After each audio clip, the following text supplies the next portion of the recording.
Hello and welcome. You know where you are. KUHS Denver, the stream. And the Dr. Elisa Show. Talking about life on the loose and, astrology and stuff. You know what? I've got a way for you to actually chat with me today. If you're interested, hopefully I'm going to be provocative enough to want you to respond. And let's do a bottom one, chat. Turn up a little bit louder. That it? Okay. Always a little bit of technical stuff I've got to do in here just to make sure that it's working. So, you know, if you want to chat with me, and you know, I know you want to chat, I really do, you can post in the Facebook site, the Dr. Elisa. Go just look at Dr. Elisa on the loose on Facebook. You can post there. You can also text the studio 720-386-0513 and chat with me. Anyway, it's the Dr. Elisa Show, and you are coming in to talk with me from everywhere. This is amazing. From Ashburn, from Dumas, from, I'm not sure where else. Let's take a look. But come on, keep coming on in. So we got through Halloween and All Hallows, depending on where you live, and kind of in this interesting time of year, right? And so that's why I've decided for this part of the year, I really want to talk about astrology and talk about what I do. Yes, I am an astrologer. I'm a professional mentor. If you haven't heard my spiel about know who I am, I have PhD in psych. I've got two master's degrees, one in geology, one in Jewish studies, and I've studied with shamans and with Kabbalists and with astrologers and scientists, and I bring a perspective with a foot in both worlds. I think that changes how I view not only the world, but sort of the spiritual aspects of life and the scientific aspects of life. Before we get going, I want to remind you that this show is spiritually multilingual. So if I say something and the word jars you, just change it to another word. If I say spirit and you want to hear God, if I say meditation and you want to hear prayer, if I say prayer and you want to hear chanting, whatever, remember, we are spiritually multilingual on this show. And today, I'm going to just, change it up a bit. Thank you. Oh my gosh, Athens, El Tarf. Oh my gosh, beautiful places you are joining me from. Just a couple reminders that my books are for sale on Amazon. My first novel is Way of the Well. And Way of the Well is a spiritual adventure romance. And it does in some way talk about healing our family wounds. But it's also a journey of self-discovery with a magic ring and portals that a woman must journey through to bring herself to her own sort of spiritual fulfillment. The second book, Dark Fire, this is the most recent novel. I've actually had people tell me this book has changed their lives. You can find it on Amazon on either Kindle or in paperback. And it is also a spiritual, romantic adventure with a vampire. So, there's something kind of sexy going on there. And a magic horse and an octopus and just a lot of fun, but also a lineage wound journey. How do you heal your lineage wounds? Dark Fire, Elisa Robin, and there's other books named Dark Fire. I'm not the first one to use that title, so look under my name, Elisa Robin. You'll also see my Leadership a la Pirates book there.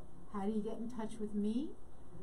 ElisaRobin.com, my website. You'll find me on Twitter, you'll find me on Instagram, you'll find me on TikTok, find me on LinkedIn, find me on Facebook.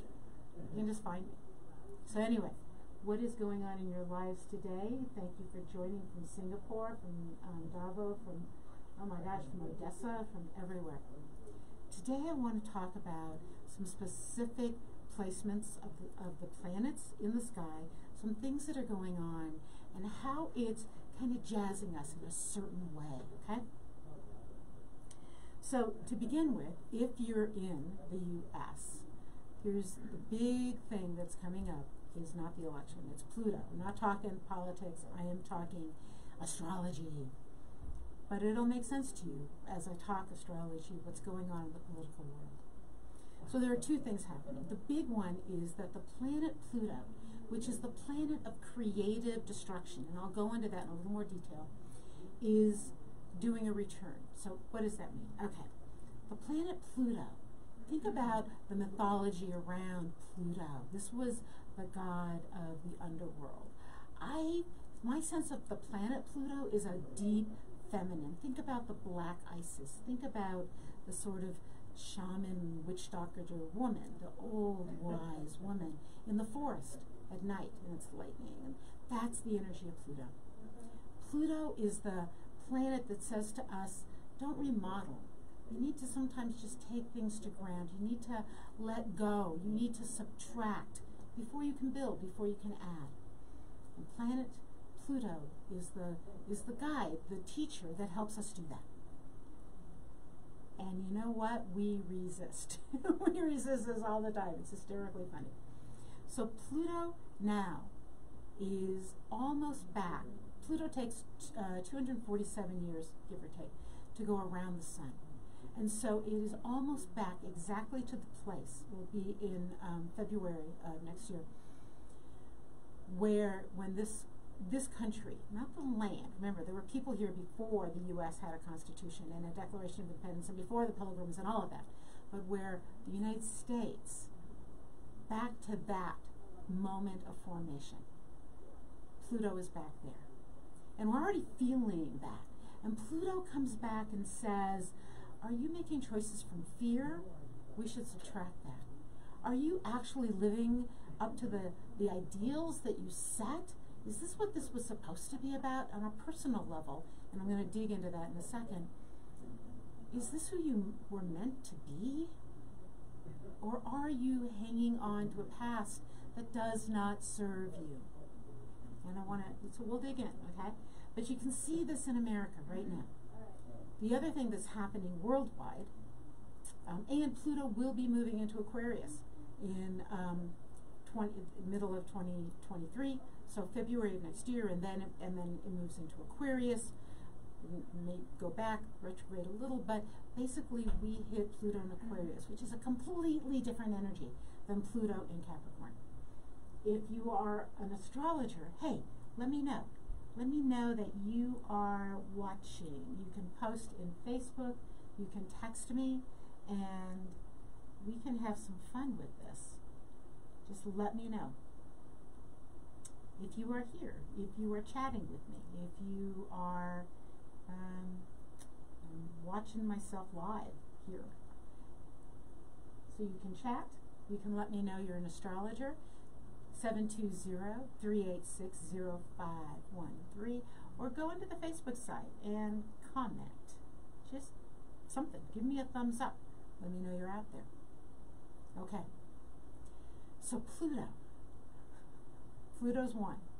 Number two, and this is universal. This is what's happening in the sky. The north and the south nodes moved, and I've talked about this. The south node is in Scorpio. The north node is in Taurus. What are the nodes of the moon? They're mathematical points where the orbit of the moon passes through the orbit of the Earth around the sun. And the south node is the past, the habits we have, the things that we, on some level, we use too much of. There are gifts in there, but we use too much of it. And when we use too much of it, we get trapped by it. But for growth, for spiritual growth, for soul growth, for personal growth, whatever, development, you want to go to the north node. What's the south node? Scorpio. Scorpio has some great traits. But in the south node, we're looking at the dark side of Scorpio. What are our dark habits? Fear. Scorpio can be very fearful. Emotional decisions without information. Scorpio at its best is a detective and digs in and finds information. At its worst, Scorpio is afraid of its own darkness, afraid of what's hidden, afraid of the underbelly. And think about the world right now, that sense of fear. And I want to talk about that, because what I'm hoping today is to move the needle. You know, when I very first started this show, oh my gosh, 3 years ago, I talked about moving the needle from fear to hope. That was the pandemic. That was 2020. Let's do it again. Let's do this again. Let's talk about it. Thank you for joining me from London and from Toronto. Come on, keep jumping in. From Moscow, from Bari, from far, from lovely places. And post in the Facebook site and or send me a text. Okay, here's what I want to talk about. The energy of this North and South Node and the energy of Pluto. This is evolutionary astrology, and it talks about the opportunity we all have for growth. One of the things that Pluto asks us, and that the South and North Node is also asking us, is what are you projecting? What have you hung on to? And I have to say, what I've noticed in the world right now is that we speak, and of course we're humans, we all do this. We speak without thought. We speak from habit. We have belief systems from habit. We have opinions from habit. And we repeat things we've heard without knowing where they came from, right? My mom used to tell me stories of, I don't know, something like, oh, all the people say this, so it must be true. And I never heard anyone say it, and I would Google it, and it wasn't true. But we hear stuff. And because we hear it more than once, we attribute it with truth. It's a psychological state we get into. The more I hear something, the more I tend to believe it. Which is that sort of notion that I can tell you a lie over and over and over again, and eventually it sounds like truth, because you keep hearing it. This is not a political statement. This is a personal question. When was the last time you stopped and thought about those things you repeat without checking? Is it just something you've heard? Is it something that you've heard since childhood? Is it something that you hear repeated from whatever news source you're paying attention to? And remember, all of our news sources have algorithms, and we hear more and more of what we're afraid of, basically, but more and more based on what we already heard. We don't hear the other side. We don't hear other opinions. We just hear more and more of the same stuff that we're used to repeating. Pluto's asking you a different question, personally. If you're in Hanoi, if you're in Amsterdam, if you're in Singapore, and the North and South nodes are asking a different question. What are you repeating that is simply an echo of fear? Let me say that again. What are you repeating to yourself, to the people around you, the way you listen, the way you take information in? Where is all that just the echo of fear? Now I'm not going to that weird thing of there's only two emotions, and there's fear and there's love, and fear is lack of love. I think there's more than that.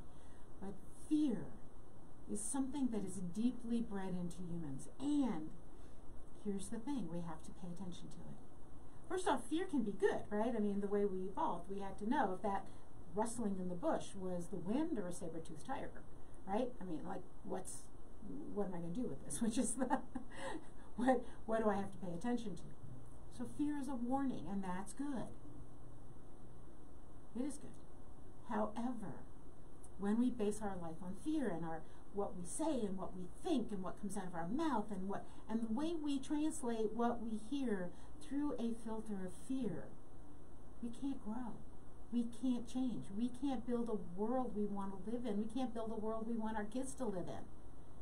We can't experience new ideas because everything new is frightening. Everything new is a saber-toothed tiger, basically, when we're coming from fear. Thank you, oh my God, Tucson. Thank you, Ascoli.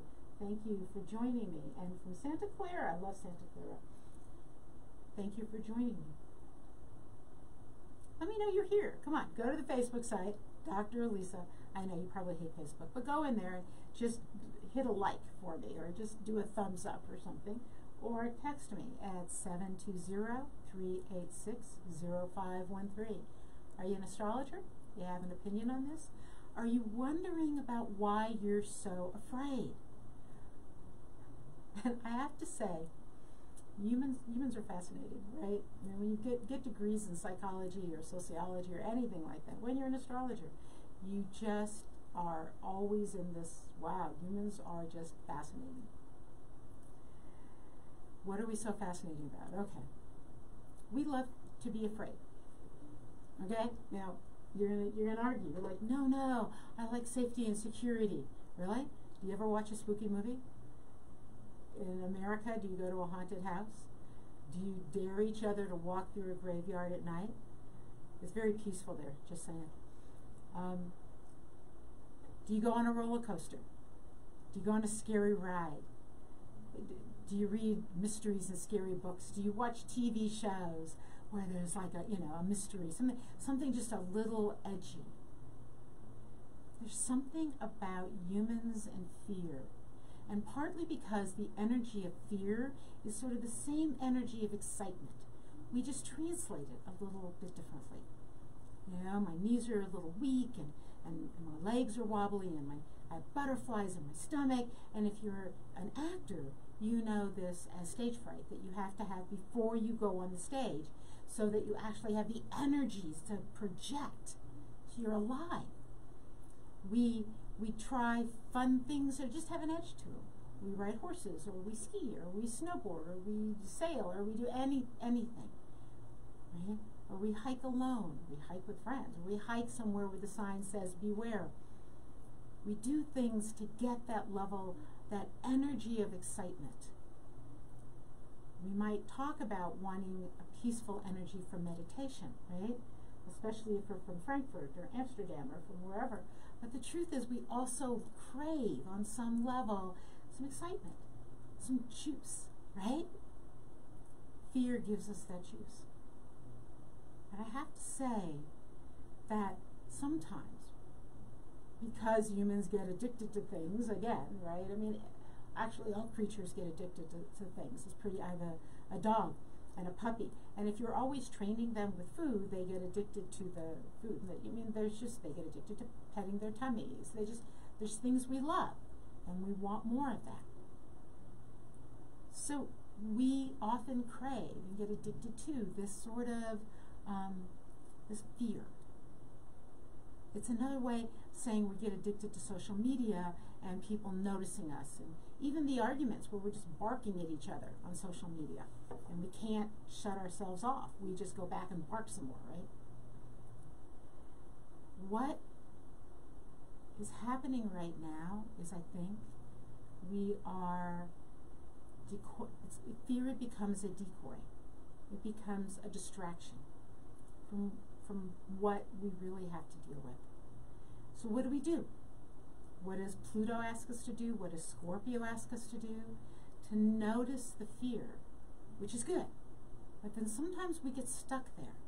We get stuck in the fear and we bark at each other saying the exact same things we've said for years without ever stopping and checking if that thing is really scary. Is it? Is it really scary? Is your neighbor that scary? Is someone you don't know 4 blocks away in your neighborhood who's living a life different than yours? Are they really that scary? Is it really that important to make sure you stay in a place of fear? It's a decoy. It's a decoy from investing in our own lives. And that is what Scorpio makes us aware of. And it's what Pluto, which rules Scorpio, makes us aware of. Hey, this isn't real. It's not real. It's no more real than the roller coaster. I mean, the roller coaster is real while you're on it, but then you get off. And so many of us forgot to get off the roller coaster. We got entrenched in the fear.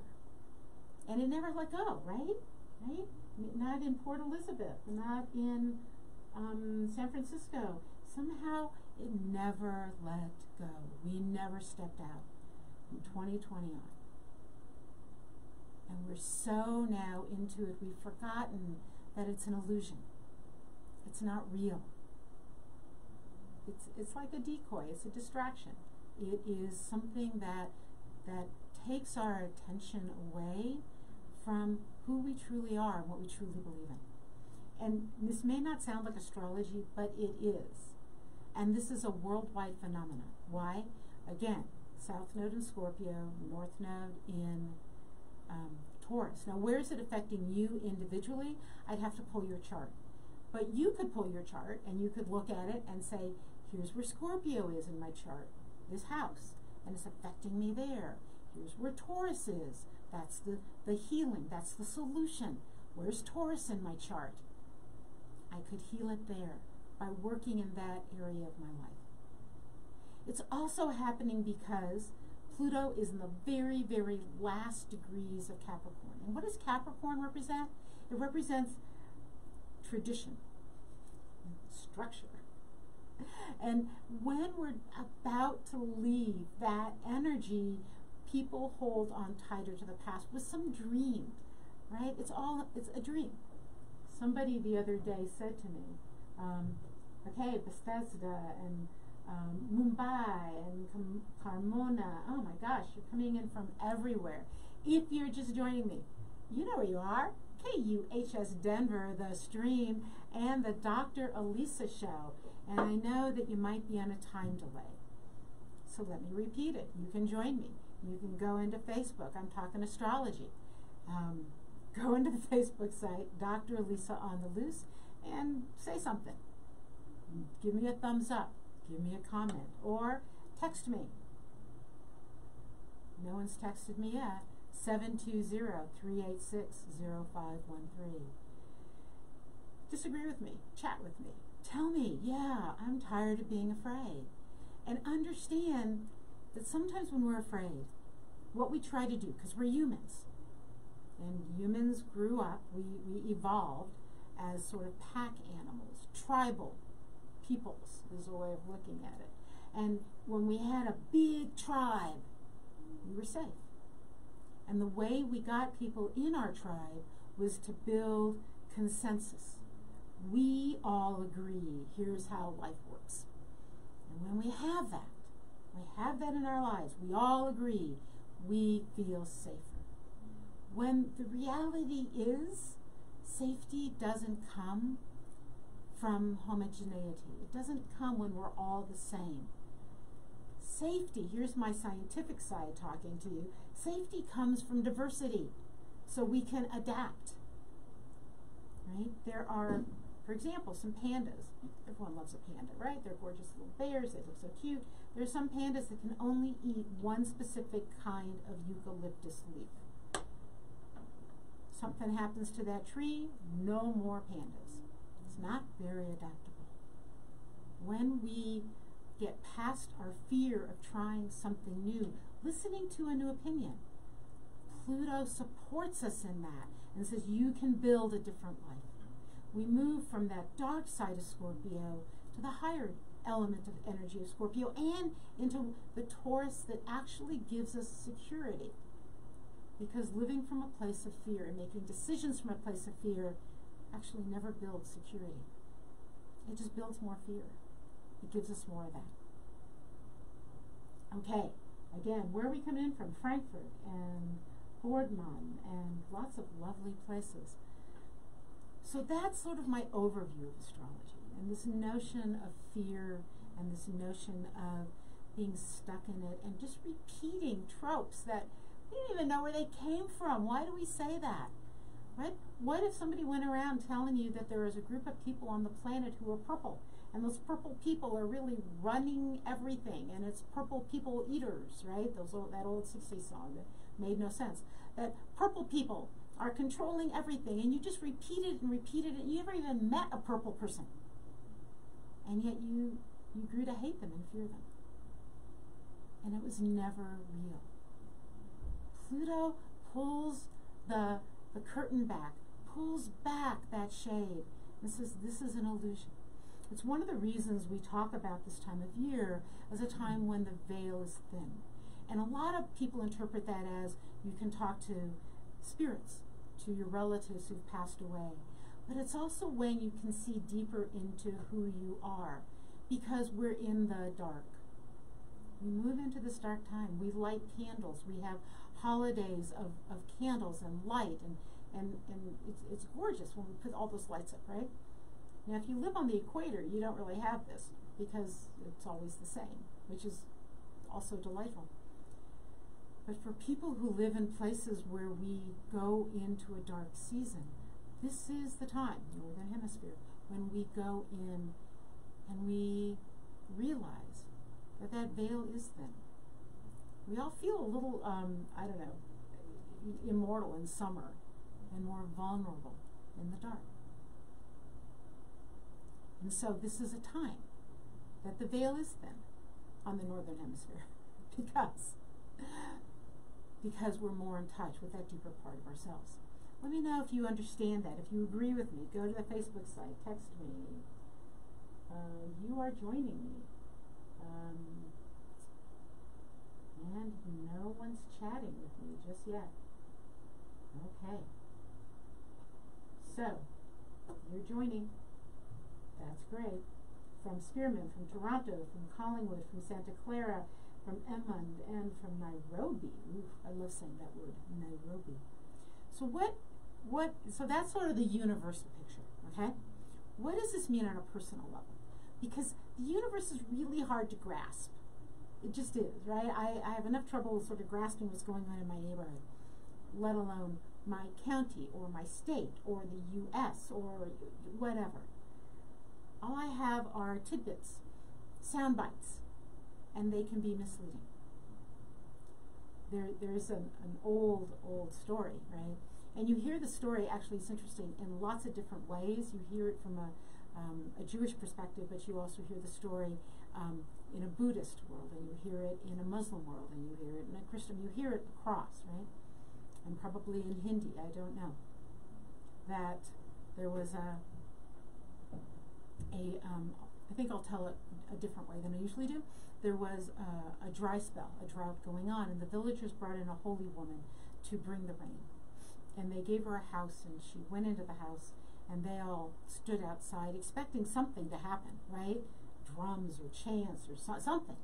And it was silent. And it was silent for a few days. And just about when they were about to give up hope and go in and ask her what she was doing, it rained. And she came out, and they said, "What did you do? How did you make that happen?" And she said, I got here, and I realized that this place was out of balance, so it couldn't rain. And I thought, well, I need to fix the place. And then I realized it was the people in the place. But I couldn't fix everybody, so maybe I could just fix the neighborhood. Maybe I could just fix a few people who invited me here. And then I realized that the only person I could fix was myself. And if I brought myself back into balance, the people around me would come into balance. And when that happened, the entire community would be in balance, and the world would be in balance, and it would rain. And that's what this is about. So let's dig in to your chart. Let's dig into your life and see how this can help you balance. Again, you're on KUHS Denver, the stream, on the Dr. Elisa show, and you're joining me from Frankfurt and from Santa Clara. Lots of you from Santa Clara and from London and Kingston and Langley and Amsterdam again, and lots of amazing places. You're joining, you might be joining and leaving and joining and leaving. I'm not positive. And again, the text, you can text me at 720-386-0513. So let's take it from the huge to the personal and see how that works. So Pluto, because it moves so slowly, we call it a generational planet. And what does that mean? It means that there's an entire generation of people who were born with Pluto in Leo, which is where I have it, Pluto in Cancer, or Pluto, and that we can actually see these generational changes based on those signs. I'm not going to go deeply into that, but it's fascinating. If you look at the information around why are millennials different and what is Gen X and who are the boomers, look at Pluto, and it will give you that description. And it will tell you how that group of people is different. Also remember, I also love this because that's very interesting research, and I'm not dismissing it, But you know, when we look at a teenager and we say, here's what a Gen X is doing, here's what a Gen Z is doing, and we look at a boomer, well, we're in different life stages. And yeah, we have a foundation from that generation we grew up in. But we've grown up. And we're not teenagers. I mean, some of us are. We're not teenagers anymore, and so we're different. And we're here to heal a different lineage wound, which is why I think my books explore that. What are the lineage wounds that we came to heal? Let me go back for a minute to Pluto internationally, because that's what happens. For example, in one Pluto return that the UK went through, you had Elizabeth R. come to the throne and change sort of the perspective. In a different Pluto return, the UK got out of the slave trade and colonialism and focused differently on who they were. So countries survive this. Not all countries, but most countries survive this. But they survive it by changing. We never survive by hanging on tightly to the past. We just don't. Chaos comes from resisting change. I mean, imagine that you still were, that you were pretending you were 10 or 13, because that you had a really great life when you were 10 or 13, and you're not now. The coping mechanisms that worked then don't work now. Just reality. Where does chaos ensue? When we refuse to accept that the world changes, that things change. We become the panda who can only eat one type of eucalyptus leaf.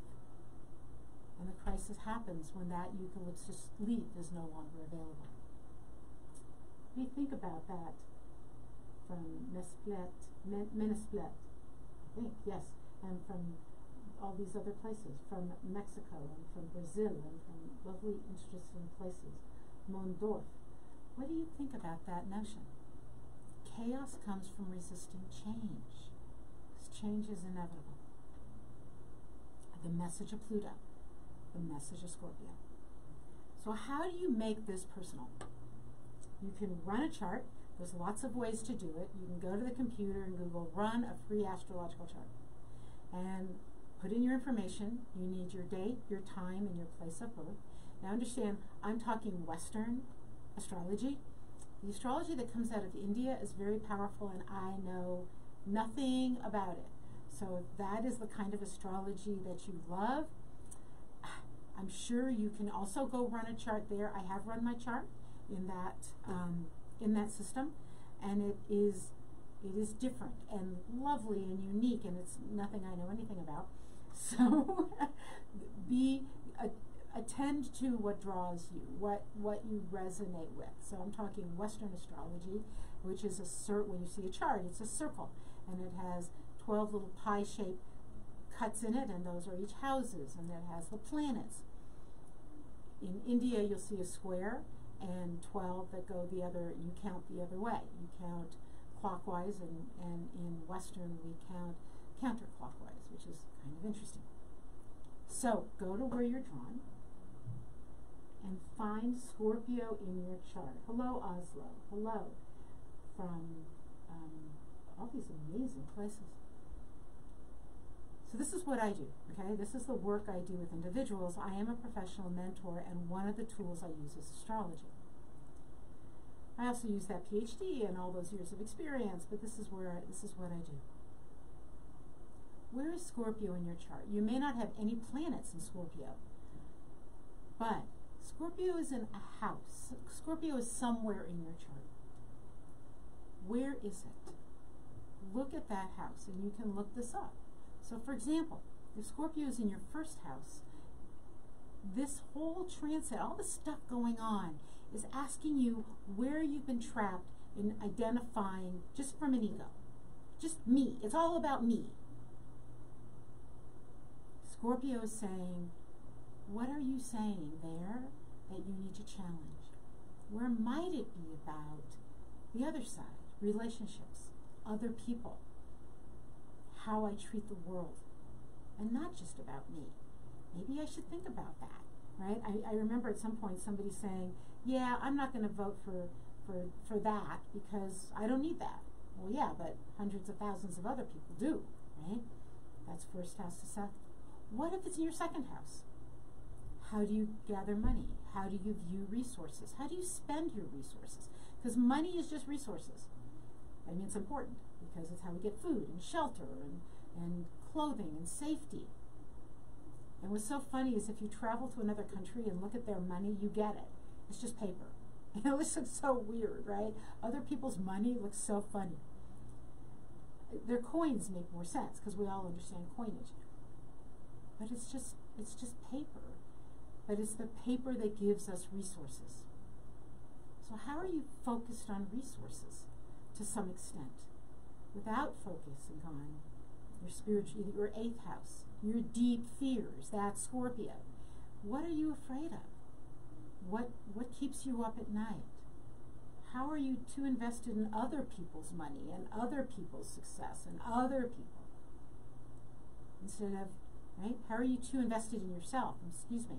But you need to think about others, right? Go to your fears. There is your answer in your fears. Third house. Scorpio's in your third house. Hello, everybody. Ooh, this is good. Angeles City, which is not LA. Nice. What's in your third house? How you communicate, how you project. It's also the house of heresy. Don't you love that? The house of heresy. No one talks about heresy anymore. Maybe we should. We should all be heretical. I'm going rogue. I guess that's heretical. Why? Because the house opposite is about religion. But where are you doing it too much? Where are you being too heretical? Where are you talking too much and not learning and listening enough? Ninth house. Scorpio in the fourth house.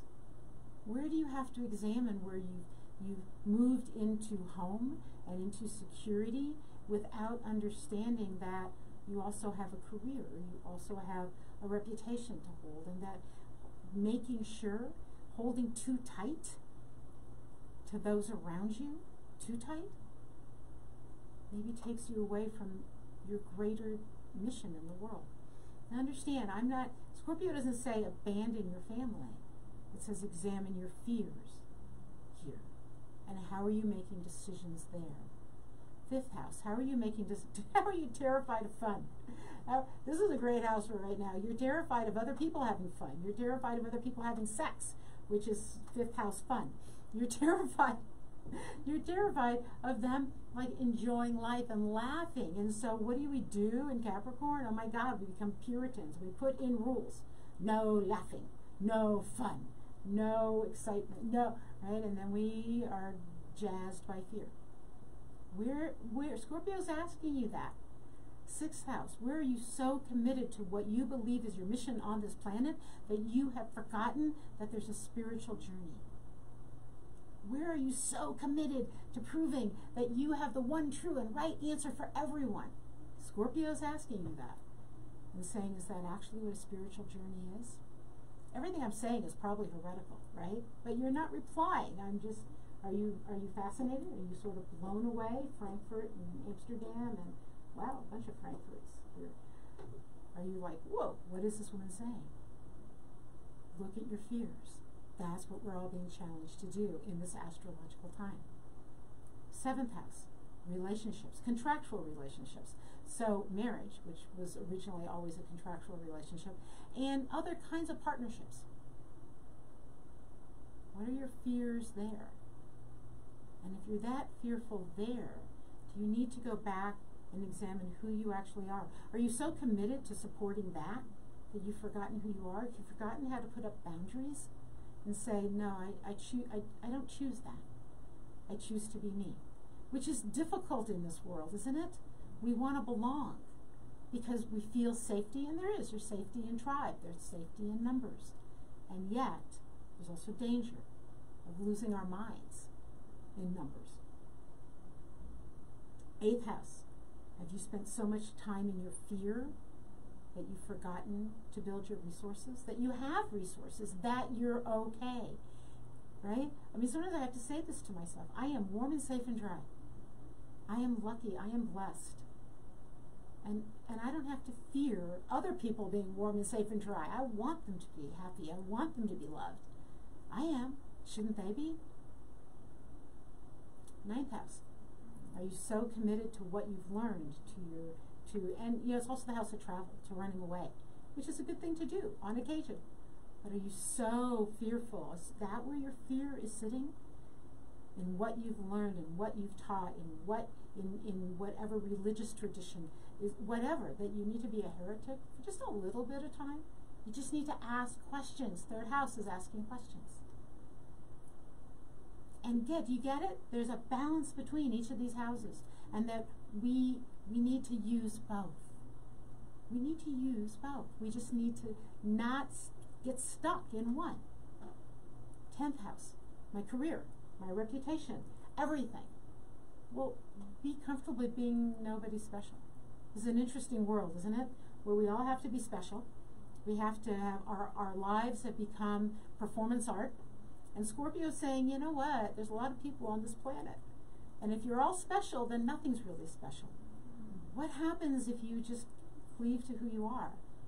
Be comfortable being nobody special and finding whatever unique thread you bring to this world without having to proclaim it, without having to convince others. What about that? 11th house, tribe.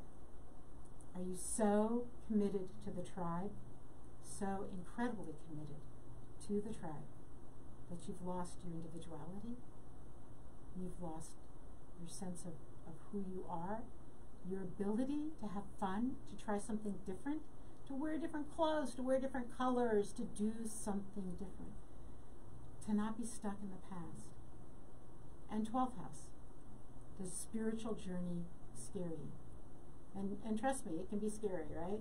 That house is ruled by Pisces. And what do we know about Pisces?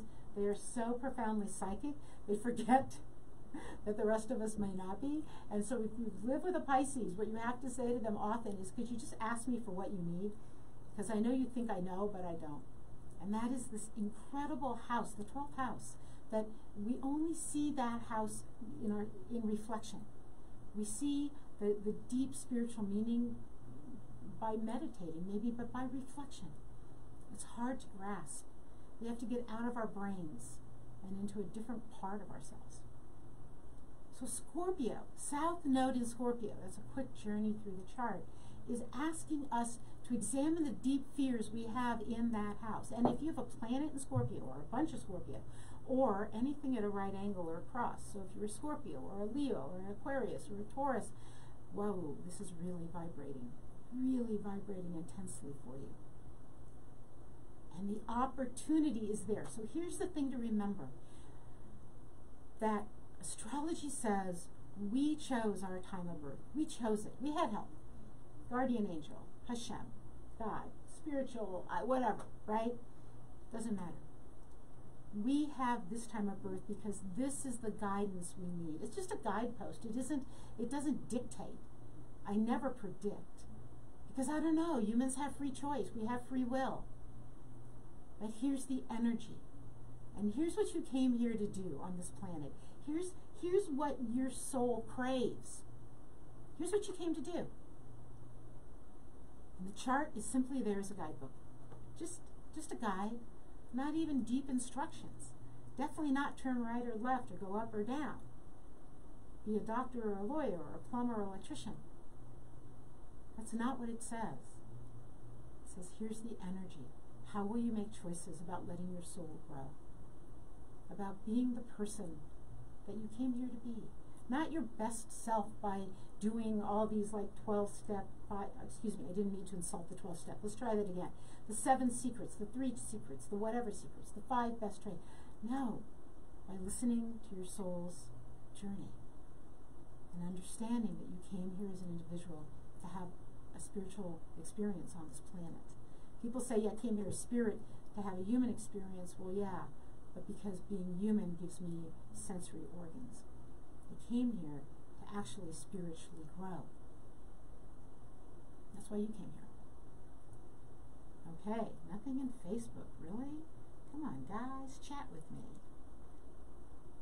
Let's have sort of somebody chat with me there. Nothing on my phone, no text, but you're still listening. I'm loving this. Chicago, thank you for joining. Amsterdam, I think you go out and in, and out and in. Perrytown, Ipswich. Just sort of amazing places you're joining me from. And I've got just 10 minutes left. And if you're joining and you've got a question, you know what? I'm going to keep doing more of this through the year. And when I come back, I actually have my crystal ball with me. One of them, I actually have my tarot deck with me. But today I thought astrology would be kind of a cool thing to do. Why? Because I'd love to move the needle from fear to hope. Hope doesn't mean I sit down and do nothing. Full disclosure, I lost family in the Holocaust. Lots of family. And not accepting the truth stalled things out. Stalled their escape. But some people couldn't escape. There's no blame on this. And yet, even in that, what emerged from that was Viktor Frankl's Man's Search for Meaning. And what do we find? That even in the darkest place, hope is what gets us through. Fear.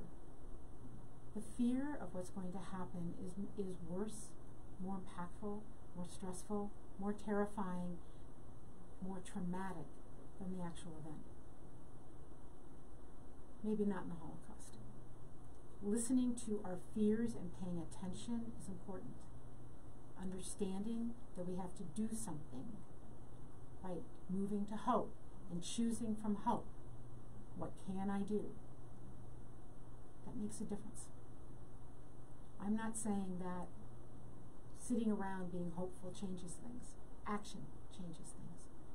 But action coming totally from a place of fear often keeps us from taking the risks we need to, from seeing the world differently, from understanding there are options, from understanding that the fear can paralyze us, and being paralyzed does not solve anything.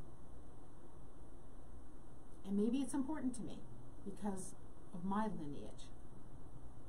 I invite you, because of Pluto, because of Scorpio, to look at that lineage and say, what lessons did that lineage teach you? Did it teach you that purple people are bad? Just because. We don't know. Never met one, but we're sure they're bad. Did it teach you that people who come from that place where purple people come from, that's scary and bad? What did you learn? Did you learn that asking questions was bad? Come on, did you learn that money was bad? That money, which we all need for resources, is only given to you, like if you're rich, you must be good because you have it. All I'm asking you to do is challenge your own belief system just a bit and make those decisions coming forward in life as the world changes around us. Because boy, we have seen that this world can change on a dime, right? Boom, things change. Make those choices from a different place. And that is the gift of this time. Now, you want to know specifics about your chart? Again, you can just go run your chart and sort of try to Google the pieces and make it up. You can get a printout somewhere. It will never give you the detail that talking to an astrologer, and especially an evolutionary astrologer, will give you. If you want to work with me, I'm easy to find. You go to my website, elisarobin.com. Robin is spelled with a Y. You can direct message me on Facebook. Go to Elisa Robin. I am there, right? You can message me on LinkedIn. You can message me on Instagram. Follow me there. You can follow me on TikTok. You can just email me, elisarobin@msn.com. Because sometimes what we all need is somebody not a sage preaching, but somebody who's a mentor, willing to walk beside us as we cross scary bridges. There is a saying that the world is simply a narrow bridge, a narrow, rickety bridge over a scary, raging river. And what we have to do is to not be afraid. Know that we can cross that bridge. What do you think, London? What do you think, Santa Clara? What do you think, everybody joining me here? What do you think? Any thoughts? Any thoughts on Facebook? Not even my private people. Oh, I've gotten a couple from a couple of my clients, which is really cool, because if you're one of my clients, you also have my private phone number, and you can text, and nothing here. Nobody, are you just thoughtful? I'm going to go with that. So here's where I'd like to take the show for the rest of the year. I'd like to do readings live on the air, and so I'm going to bring in tarot deck, and I'm going to bring in, which is not my favorite. My favorite is probably astrology, but it's hard to do live on the air, though I can do a little. But I can also bring in my crystal balls, and I think I'll do a lesson on how to read those. And I've told you before, you read them. I learned, and I teach people by using a wine glass, a big crystal wine glass of some sort, and a red or purple liquid in it, so wine or juice, and a candle. I actually talk about it in both of my books. And I have to tell you that Dark Fire is definitely a story of that, of using your intuition, using that deep psychic sense, following your soul's craving into an unknown world, but realizing it's where you were always supposed to be, having that adventure, and healing a lineage wound. And sometimes we have to do that. If you don't believe in reincarnation, think about epigenetics. That when here's this amazing fact, this is science. When a woman is pregnant, the fetus, if it's a female fetus inside of her, as it grows and develops, eventually it forms eggs in her ovaries. And that woman is then pregnant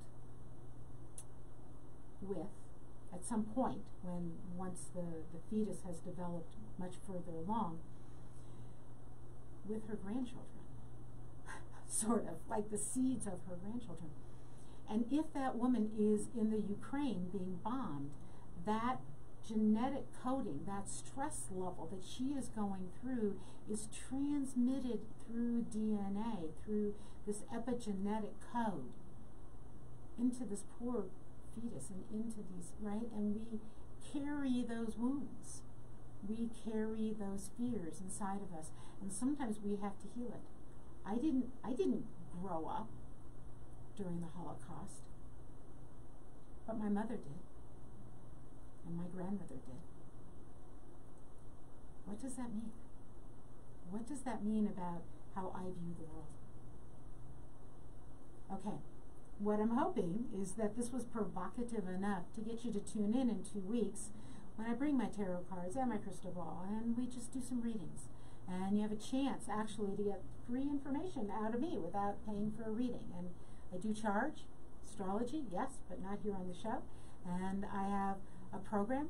I'm a professional mentor, and you can find out more about that by going to my webpage, elisarobin.com. But if you direct message me with a question from the show, I am more than happy to answer that on Facebook. So if you're tuning in, if you're here from Indiana and from Moscow, thank you, and from Silmar and from Jakarta, thank you for joining me. And I know what you're doing is you really want to hear the amazing music that's about to come on. But I'm going to leave you with a couple thoughts. 1, please do not make your decisions from a place of fear. The world is actually a safer place than you might imagine. And that the news and everything we're hearing, it's a distraction, it's a decoy. And in some ways, it's just an illusion. That when we go back to our center core of who we are and find our truth, and dismiss all those noises, all the barking dogs that have been in our heads, you know what we can do? We can live healthy, we can live well. We can find our own light within us. We can live joyfully and inspired and on the loose. Thanks.